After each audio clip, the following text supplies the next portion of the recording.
Dr. Kramberger, nocoj vas bodo razglasili za najraziskovalca po mnenju gospodarstva. Kaj to sploh pomeni v času recesije? V prvi fazi meni veliko zadovoljstvo in ponos, da podjetja v bistvu so glasovala za mene in tudi donirala denar, po drugi strani pa seveda odgovornost za naprej. Še posebej sem ponosen, da so to majhna podjetja, torej mikropodjetja, ki so, mislim, da v tem trenutku za slovensko gospodarstvo tudi izjemnega pomena. Ne zdaj samo ta 3 podjetja, ki so glasovala zame, ampak nasplošno ta majhna in mikropodjetja so tista podjetja, ki so zelo fleksibilna, so ne tako močno odvisna od izvoza, torej tujih partnerjev in se nekako lahko bolj kot ne prilagajajo trenutnim potrebam in stanju na trgu. Zmagali ste med 1200 raziskovalci na celotni univerzi v Mariboru in to celo menda že drugič. To nagrado prejemam drugič, prvič sem jo prejel pred 2 letoma, takrat so glasovala druga podjetja, torej tu sem tudi nekako predvsej ponosen na to, da se je ta nabor podjetij, s katerimi sodelujemo, razširil.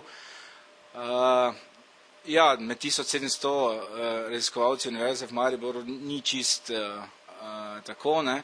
Dejansko je ta izbor poteka tako, da dejansko Tehnocenter univerze v Mariboru vsem podjetjem, ki imajo podpisane kakršnekoli pogodbe z univerzo v Mariboru, razpošlje te obrazce za glasovanje in potem pač podjetja glasujejo.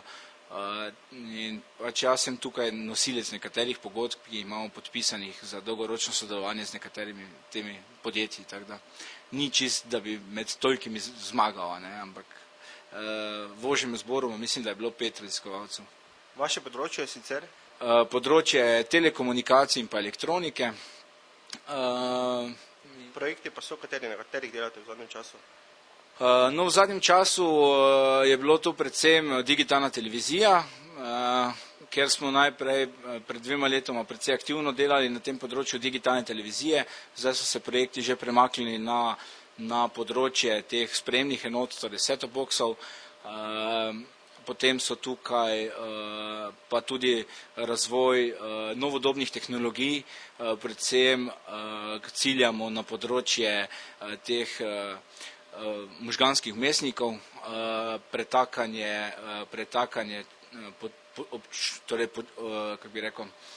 človeških občutkov in tega v interaktivni svet, potem je tu še vedno multimodalnost in podobno. V glavnem sinergija nekako med elektroniko kot tako in pa telekomunikacijami v prihodnosti.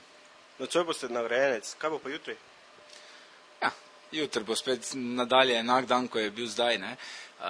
Mogoče še enkrat povem, tako kot sem zadnjič v blogu zapisal, ko me je pač dalo neko razmišljanje, ko sem gledal našega malega doma. Ko si majhen, časa ne poznaš, ko odraščaš, časa ne čutiš, ko odrasteš, ti ga primanjkuje, ko pa si star, pa ti je v breme. In glede na to, da sem zadnje čase v blaznem primanjkljaju po času, bi rekel, da sem odrastel in mislim, da je to tudi odraz tega dela.